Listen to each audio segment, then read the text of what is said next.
بسم الله الرحمن الرحيم. السيدات والسادة الكرام، السلام عليكم ورحمة الله وبركاته، ومرحبا بكم في لقاء جديد في البيت السعيد. تحدثنا عن الحب قبل الزواج، وذكرنا أن العلماء قد قسموا الحب إلى قسمين: حب مشاعر وأحاسيس، وحب سلوك. وحب السلوك ذلك الذي يدفع بالإنسان لاقتناص الفرصة في الظلام للحرام. وهذه النقطة، الوقوع في الفاحشة والبحث عنها، نقطة مهمة يجب علينا الحديث عنها. كان من المخطط أن أتحدث عن هذا الأمر عند الحديث عن الأمور التي يجب على الرجل والمرأة كزوجين الاهتمام بها بعد الزواج والحذر منه. لكن هنا أيضا أجد أن لا نمر مرورا سريعا ونحن نتحدث عن حب السلوك دون أن نتحدث عن الفاحشة والوقوع فيها.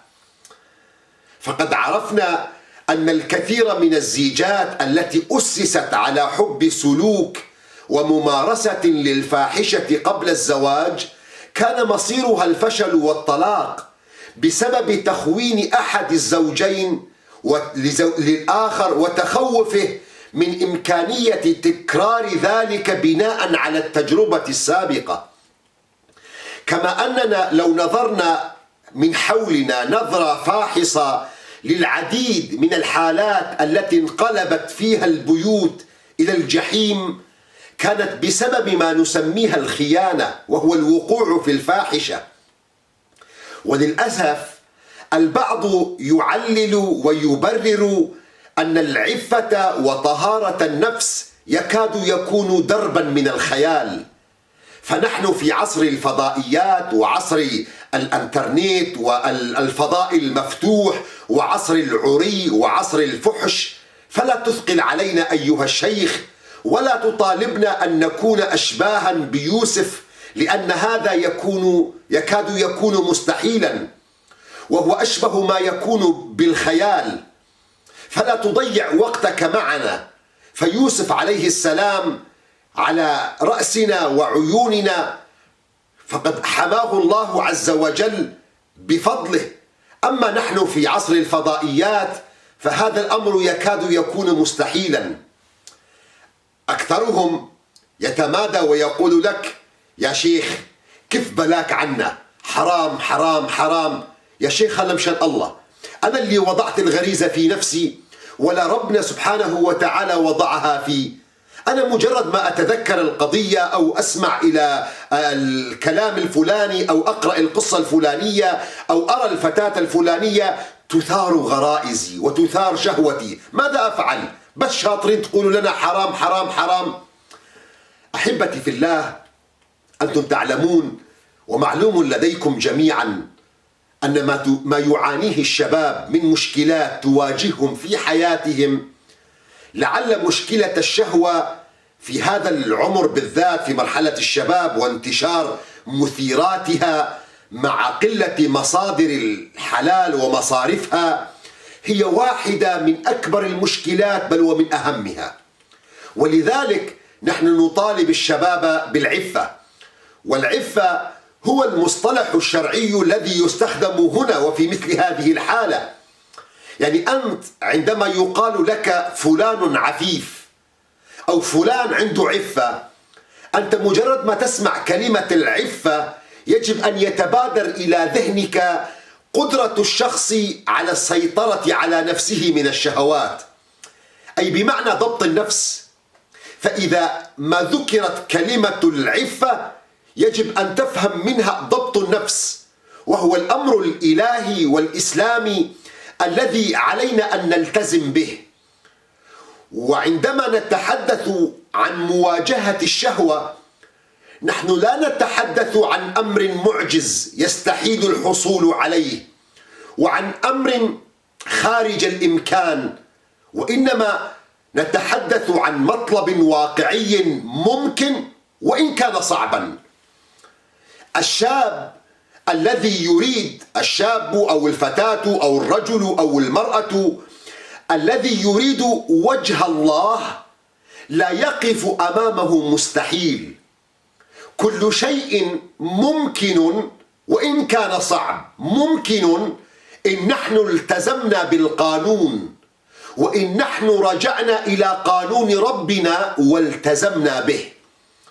صحيح أن الله عز وجل بحكمته وفضله ركب فينا الشهوة، صحيح أن الله عز وجل ركب في وفيكم الشهوة، لكن أنا من يتحكم فيها، أنا من أغض بصري، أنا الذي أتبع النظرة، أنا الذي أتتبع الفتيات، أنا الذي أفتح المواقع على الإنترنت، وفي المقابل أنا الذي أمنع نفسي فأكون عفيفا، فأكون شبيها بيوسف عليه السلام. في قصة سيدنا يوسف عليه السلام يضرب الله سبحانه وتعالى لنا مثالا واضحا لعنفوان الشباب والشهوة والعفة، ليتخذ شبابنا منها قدوة وأسوة ودرسا عمليا في كيفية التعامل مع مثل هذه المواقف، ويتعرف على الأسباب المعينة له للخلاص من هذا الأمر ومن ورطتها. إن الواقع الذي عاشه سيدنا يوسف عليه السلام هو في الحقيقة أشد من أي واقع يقابله أي شاب أو أي رجل أو أي امرأة منا. فلقد تهيأت لسيدنا يوسف عليه السلام كل أسباب الفاحشة ودواعيها، فالشباب والقوة والشهوة متوفرة، فقد كان عليه السلام في عنفوان شبابه، وما وضع فيكم وفي من شهوة جنسية وضعت فيه عليه السلام، وهو يحتاج لتصريف شهوته وهو عزب ولا مصرف حلال له، وقد بذلت له ولم يسعى إليها. والمرأة جميلة فهي زوجة العزيز، ومثله لا يتزوج إلا بأجمل النساء، ولا خوف من العقوبة، فالمرأة هي الطالبة وهي الراغبة، وقد طلبت وأرادت بل راودت، فذهب عن سيدنا موسى التلميح أو التصريح بالرغبة، وامرأة العزيز أغلقت الأبواب ليكونا في مأمن، وليرتفع عن سيدنا يوسف الحرج من الخوف من الفضيحة. ثم هو غريب في بلد لا يعرفه أحد، فلا يخاف من أن يفتضح أمره. نحن نخجل، وربما أحدنا يخاف لو كان في مجتمعه، لكن عندما يكون غريب فهو لا يخشى الفضيحة. أيضا هو خادم وهي سيدته، فهو تحت سلطانها وقهرها، فيخاف إن لم يوجبها لما ترغب أن يطوله أذاها. وقد عانى عليه السلام من عظيم الفتنة وشدة الإغراء، فالمرأة لا شك قد أعددت لهذا الأمر عدته، وبيتت بليل وخططت له، فدخلت وأغلقت الأبواب وبدأت في المراودة. وفي مثل هذه الحالة لابد أن تكون في منتهى زينتها. فماذا كان من يوسف عليه السلام إلا أن يعتصم بالله عز وجل، وأن يقدم رضا الله عز وجل على هوى نفسه، بل ويرضى بالسجن. وأرجوكم لاحظوا هذه القضية، ترك اللذة والشهوة ربما التي يسعى كلنا إليها، ترك الشهوة واللذة وآثر عليها السجن بما فيها من عذابات، وهو لا يدري متى سيخرج من ذلك السجن، ولربما لا يخرج أبدا، لكنه فضل السجن على أن يغضب ربه عز وجل ويقترب من الحرام ويقترب من لذة الحرام، فأطلقها صريحة وخلدها القرآن: رب السجن أحب إلي مما يدعونني إليه. نحن يا شباب نحتاج إلى استحضار هذا الموقف وأمثال هذه النماذج ولنقتدي بها ونتشبث بها لنكون على الأقل كأمثلة ليوسف عليه السلام. صحيح أن الله عز وجل خلق فيك الشهوة، ولكن في المقابل الله عز وجل أمرك أن تصرفها في موطنها الحلال. لا تظن أن الإسلام وربنا عز وجل كان غافلا حاشاه عن طاقة الشباب، أبدا لا، ولكن أراد منك أن توجهها إلى الخير. ولذلك في الحديث الصحيح الذي رواه الإمام البخاري ومسلم عندما أخبرناكم في بداية هذه اللقاءات، عندما نادى الشباب: يا معشر الشباب، من استطاع منكم الباءة فليتزوج، من كان عنده الإمكانيات والقدرة الجسدية المادية العقلية النفسية فليتزوج، فإنه أغض للبصر وأحصن للفرج، ومن لم يستطع فعليه بالصيام فإنه له وجاء، فإن الصوم يكسر من حدة الشهوة ويشغل ذلك الفراغ فينشغل بطاعة الله عز وجل. أيضا لخطر هذا الأمر ولعظمة هذه القضية جعل الله عز وجل صرفها في موطنها الحلال عبادة من العبادات. وأنتم استمعتم إلى حديث النبي صلى الله عليه وسلم عندما قال: وفي بضع أحدكم صدقة. قالوا: يا رسول الله، الصحابة يستغربون، قالوا: يا رسول الله، أحدنا يأتي شهوته ويكون له فيها أجر؟ النبي صلى الله عليه وسلم يقول: أرأيتم لو وضعها في حرام أكان عليه فيها وزر؟ فكذلك إذا وضعها في الحلال كان له فيها أجر.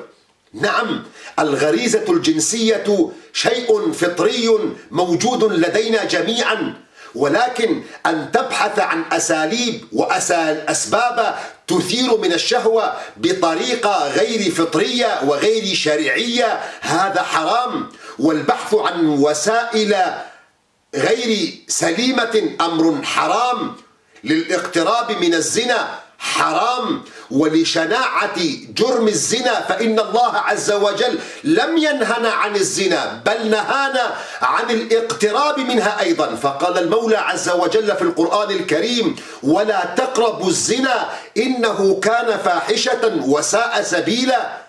ولذلك حتى نكون نحمي أنفسنا من ذاك الشهوة الحرام أمرنا الله عز وجل بغض البصر: قل للمؤمنين يغضوا من أبصارهم ويحفظوا فروجهم.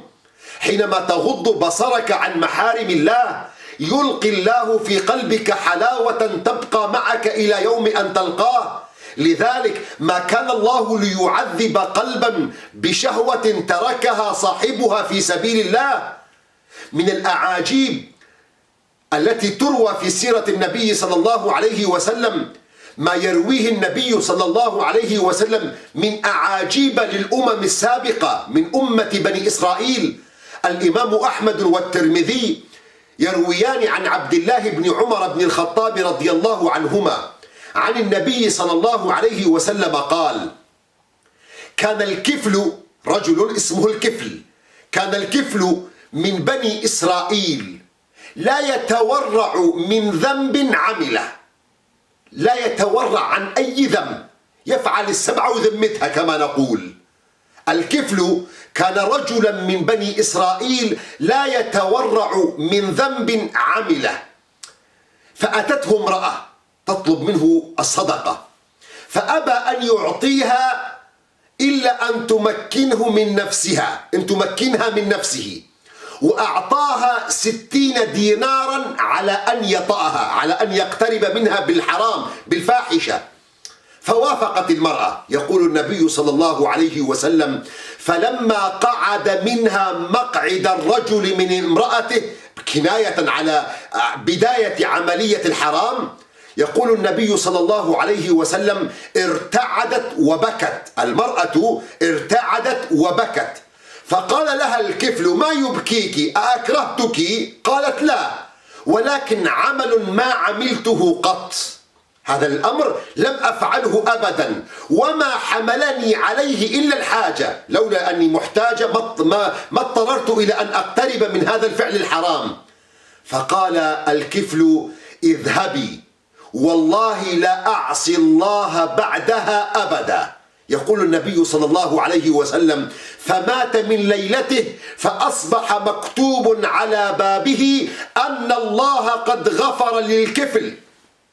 اسمعوا قول النبي صلى الله عليه وسلم: الكفل ذاك الرجل الذي كان يفعل الحرام ولم يترك حراما إلا وفعلها، وجلس من المرأة مجلس الرجل من زوجته ثم قام عنها خوفا لله عز وجل وقال: لا والله لن أعود إلى هذه المعصية أبدا. يقول النبي صلى الله عليه وسلم: فمات من ليلته فأصبح مكتوب على بابه أن الله قد غفر للكفل.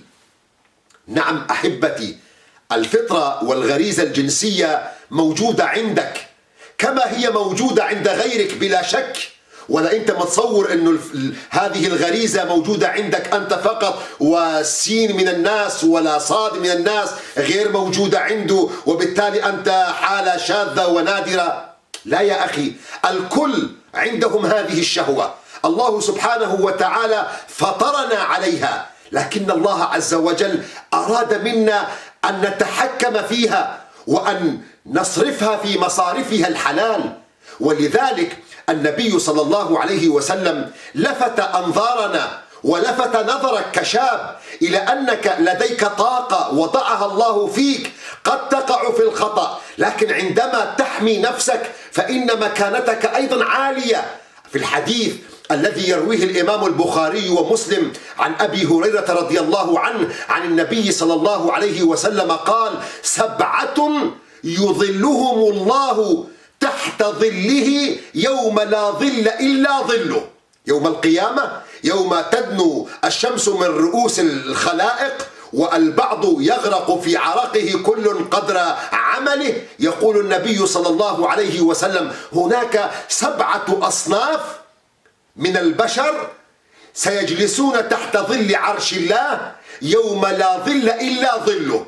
من هؤلاء 7 الذين سيجلسون تحت ظل عرش الله يقول النبي صلى الله عليه وسلم، واسمع إلى قول النبي: ورجل دعته امرأة ذات منصب وجمال فقال: إني أخاف الله. رجل في ريعان شبابه في قوته تدعوه امرأة ذات سلطة وذات جمال، ثم يترك هذه الشهوة فيقول: إني أخاف الله. الشهوة الجنسية أمر فطرك الله عليه، لكن لا تصرفها إلا في الحلال. لذلك الإمام الأحمد يروي أن شابا أجاء إلى النبي صلى الله عليه وسلم وقال: يا رسول الله، ائذن لي بالزنا. النبي صلى الله عليه وسلم تفهم هواجسه وتفهم طاقة الشباب، فدنا منه وجلس بجانبه وبدأ يحاوره، فقال له: أتحبه لأمك؟ أي ترضى أن يقترب الناس من أمك بالحرام؟ قال: لا والله قد جعلني الله فداك يا رسول الله، لا أحبه لأمي. فقال النبي صلى الله عليه وسلم: وكذلك الناس لا يحبونه لأمهاتهم، أفتحبه لابنتك؟ قال: لا يا رسول الله. قال: كذلك الناس لا يحبونه لبناتهم، أل تحبه لأختك؟ قال: لا يا رسول الله. قال: كذلك الناس لا يحبونه لأخواتهم، أتحبه لعمتك؟ قال: لا يا رسول الله. أتحبه لخالتك؟ قال: لا يا رسول الله. قال: كذلك الناس لا يحبونه لعماتهم ولا يحبونه لخالاتهم. ثم وضع النبي صلى الله عليه وسلم يده على صدره ثم قال: اللهم اغفر ذنبه وطهر قلبه وحصن فرجه. النبي صلى الله عليه وسلم حاور ذلك الشاب بتلك الطاقة التي يريد أن يصرفها بالحرام، أراد منه أن يوجهها إلى طريقها الصحيح. تذكر أيها الشاب، هناك شيء يقابل شيء. ما من عبد يدع شهوة محببة إليه ابتغاء مرضات الله إلا ملأ الله قلبه إيمانا. تذكر، ما من عبد يترك شيئا من شهواته لله عز وجل وابتغاء لمرضات الله عز وجل إلا ملأ الله قلبه إيمانا، وإلا ملأ الله قلبه سعادة، وإلا ملأ الله قلبه رضا. ومن غض بصره عن الحرام أورثه الله حلاوة في قلبه إلى يوم القيامة. اسمعنا أيتها النساء إلى عرض النبي صلى الله عليه وسلم، واسمعوا أيها الشباب إلى عروض النبي صلى الله عليه وسلم. أيتها النساء اسمعوا إلى عرض النبي صلى الله عليه وسلم وبشراه، كما في حديث الإمام أحمد عن عبد الرحمن بن عوف قال نبينا صلى الله عليه وسلم: إذا صلت المرأة خمسها وصامت شهرها وحفظت فرجها وأطاعت زوجها قيل لها ادخلي الجنة من أي أبواب الجنة شئت.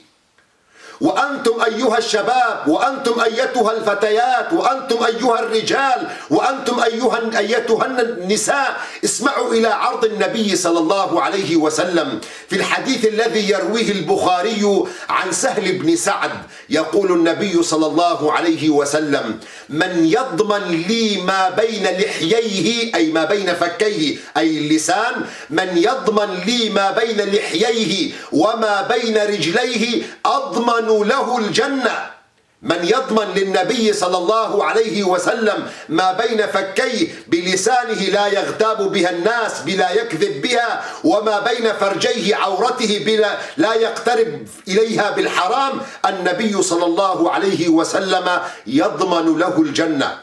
الإمام الشافعي رضي الله تعالى عنه يقول في قصيدة له: تعف نساؤكم في المحرم وتجنبوا ما لا يليق بمسلم، إن الزنا دين فإن أقرضته كان الوفى من أهل بيتك فاعلمي، يا هاتكا حرم الرجال وقاطعا سبل المودة عشت غير مكرم، لو كنت حرا من سلالة ماجد ما كنت هاتكا لحرمة مسلم، من يزني يزنى به ولو بجداره، إن كنت هذا يا لبيب فافهمي.